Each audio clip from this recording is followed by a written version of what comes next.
کیا آپ نماز میں غلطی تو نہیں کر رہے؟ نبی کریم صلی اللہ علیہ وآلہ وسلم نے ایک دفعہ مسجد میں قبلہ کی طرف رینٹ دیکھی۔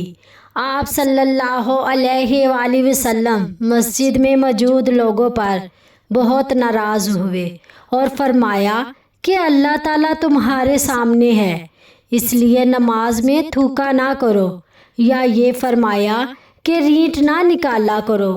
پھر آپ اترے اور خود ہی اپنے ہاتھ سے اسے کھرچ ڈالا۔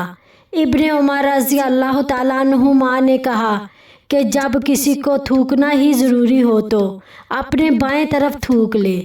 اسلام ہمیں زندگی کے ہر معاملے میں ادب اور صفائی کی تعلیم دیتا ہے، خاص طور پر جب ہم اللہ تعالیٰ کے حضور نماز کے لیے کھڑے ہوں۔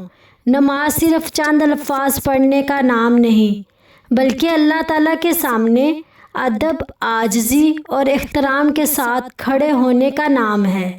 اسی لیے نبی کریم صلی اللہ علیہ وآلہ وسلم نے اس حدیث میں نماز اور مسجد کے آداب کی تعلیم دی۔ آپ صلی اللہ علیہ وآلہ وسلم نے فرمایا کہ نماز کے دوران قبلہ کی طرف تھوکنا یا رینٹ نکالنا درست نہیں، کیونکہ بندہ اپنے رب کے حضور کھڑا ہوتا ہے۔